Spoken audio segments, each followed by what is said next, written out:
The years that Reverend Wood labored among the people of Chester were crucial and exciting ones. In the spring of 1859, a fugitive slave who had traveled for 8 days on the road from Delaware arrived in Chester, New York. Welcome to Balancing Life's Issues, the podcast. Today we are wrapping up Black History Month with a call to action. Reach out to your community. But why? Well, if there's anything I've learned this month, it's that learning about one another can be challenging at first. I was nervous going into many of these conversations because I was afraid of saying the wrong thing or offending a colleague. But that's the point. We have to be able to navigate difficult conversations so we can learn from one another, so we can empathize, so we can help one another. Black History Month is about celebrating our shared history as Americans, and the resilience of Black Americans through adversity is worth celebrating, not removing instead. But you have to make an effort to move in a vulnerable direction of curiosity, because you might not like what you find out about yourself. And for those of us who don't have access to the experts at BLI that I've had the pleasure of learning from this month, start with your community and its historical society. Because for me, it all started with a photo.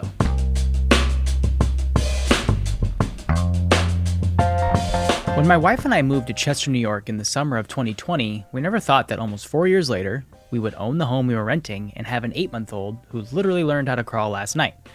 We assumed this was just a stepping stone to wherever we would end up post-pandemic. But we fell in love with the community. And it was through the home buying process that we discovered that our house was built in 1842. So as a Christmas gift for my wife, I reached out to the local historical society in hopes that there was a photo I could frame from like the 60s or 70s. But what I got back from Clifton via email was a whole file on our home.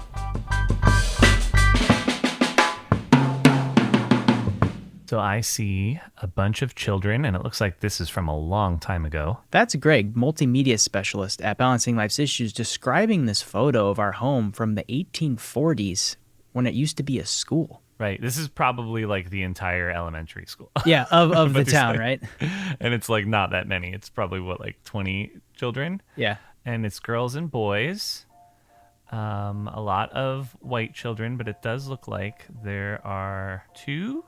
Yeah, 2, maybe 3 children of color. The more I look at it, the more actually children of color that I see.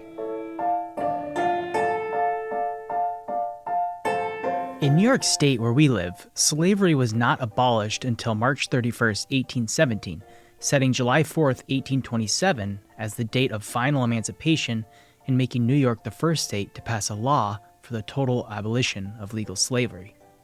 So as I look at this photo of my home that was built as a school 25 years after emancipation in New York, it's no surprise there are children of color. Maybe some of them are first-generation children of former slaves. And as I shared this photo around town to locals that we had become friends with, they in turn shared the widely known rumor that Chester, New York was part of the Underground Railroad. Little did I know that for a time, the Underground Railroad station in Chester was only steps from my front door.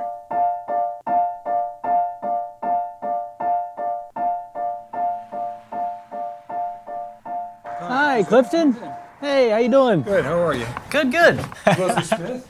Hi, Leslie. Kai Sorensen? I had to find out what else Clifton knew about the Black American history of Chester, and it was to no surprise that he was happy to tell me what he knew.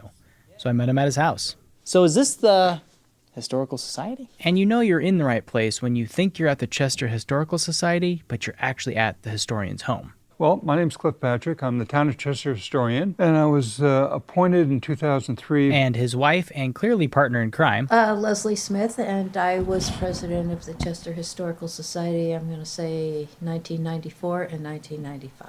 And as I sat down, there were piles of papers and photos that Clifton had clearly spent hours poring over concerning the Black history of Chester, all of which was so fascinating. The most relevant, though, to me were the stories of where I find myself buying farm-fresh produce and the Underground Railroad station just steps from our home. This is the document I mentioned to you. It's from 1720 when Daniel Crumline basically mortgaged his property, which was... This is the... This is an indenture. He binds himself, his son, and his properties, which at the time was 3,066 acres, So it covered much of the northern part of the town of Chester. And this property you're talking about, this is where's Rose Orchard, isn't it? Yeah, Rose Orchard. And attached to this was a memorandum which lists the chattel. And chattel is like personal property as opposed to real property. And it specifically lists 3 slaves included, along with some cattle. Wow. And 2 of them are Indian, and 1 is colored Negro. An amendment to the mortgaging, or however you want to put it, of the property included this personal list, Right. which puts 3 human lives in the same level or in the As same cattle. piece of paper as cattle. Yeah. But this is, as far as we know, this is the only existing document that proves the evidence of Indian slaves in Orange County. Okay, very cool. So it's, it's very unique at that level. So a place that my wife and I go often for the best produce and apple cider donuts around had slaves on its property years ago, way before the time of its current owners. But what about this Underground Railroad? With the Fugitive Slave Act that was passed about 1850, it became illegal to harbor or assist escaped slaves. A lot of people didn't talk about breaking the law.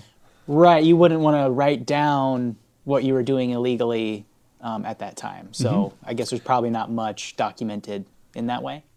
Less than other factors of our social life. Sure. But first time I heard about Underground Railroad was a rumor that there was a tunnel underneath High Street. Which is the street we live on.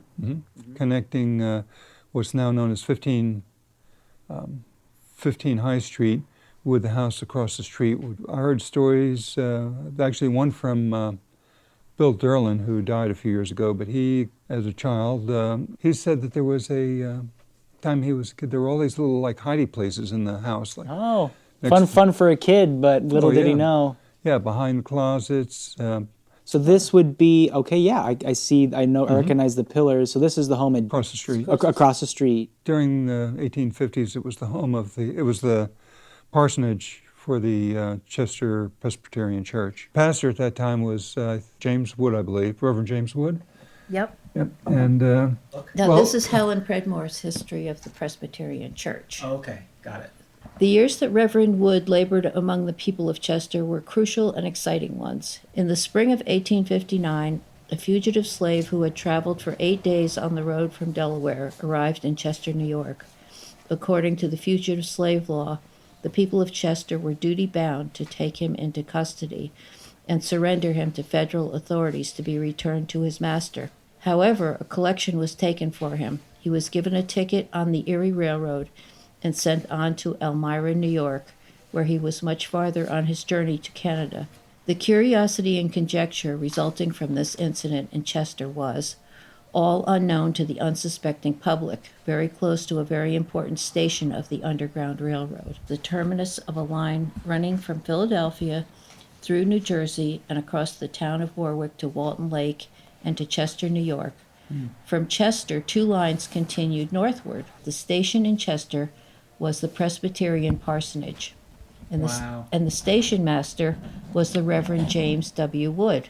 The children of the Reverend Wood, among the directions that their father gave them were the following: that when they saw a certain carriage approaching, they should open the carriage house doors and allow it to drive into the building. Then they must close the doors and go into the house. The vehicle which had arrived was the means of transportation for the fugitives from the depot at Walton Lake to Chester. As soon as the Negroes were securely concealed, the carriage would depart and go on its return to Walton Lake. When federal men and local spies became too busy in the neighborhood, the trip from Walton Lake and back would be made in the dark of night. Less known than the Presbyterian parsonage at Chester as a station was the home of the Drake family. This house, referred to as Drake's Inn, was one of the very old homes in Chester. The late Belle Demarest told the old house had recesses in the walls where the slaves were secreted when the Drake family kept a station.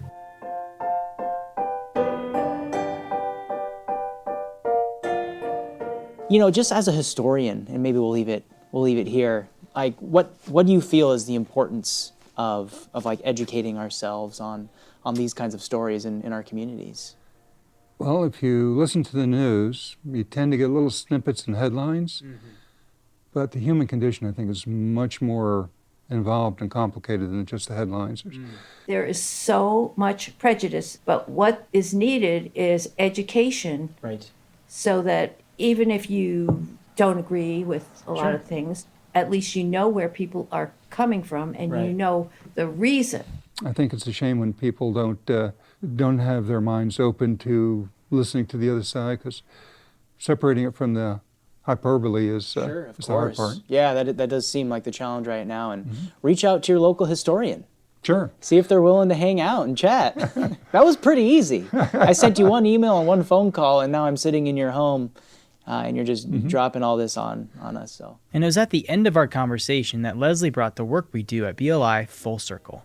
Community is just one of the 5 buckets you need to throw water in sometimes, as it helps create better work-life balance. When you said mental health and Mental health and wellness, yeah. I didn't leave the house. I didn't drive. I was afraid to leave my bedroom to actually walk to go to the bathroom. That's how bad I was. In a historic... And I went to a historical society meeting. I joined and I got involved, and I think that probably led to getting back. You know, I think what you're doing, that sounds very important. I mean, when you said that, I was like, you're really onto something here. Yeah. If we can pour ourselves into our community, we learn more about each other, we learn more about the diversity, we learn more about the history, and then we're all just better people as a result.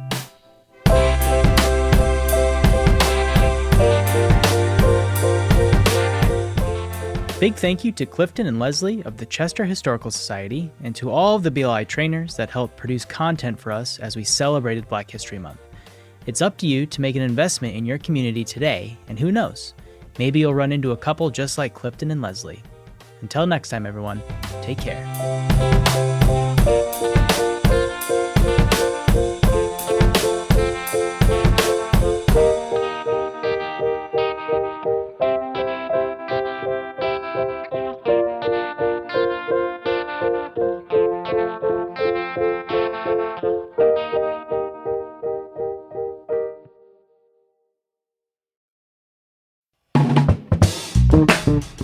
This has been a production of Balancing Life's Issues with your hosts, Kai Sorensen and Wendy Wallner. Produced by me, Kai. Rate, leave a review, and subscribe to the podcast wherever you listen so you can get brand new episodes as they drop. Got an idea for the show? Email me, kai@balancinglifesissues.com. Anything to add, Miles?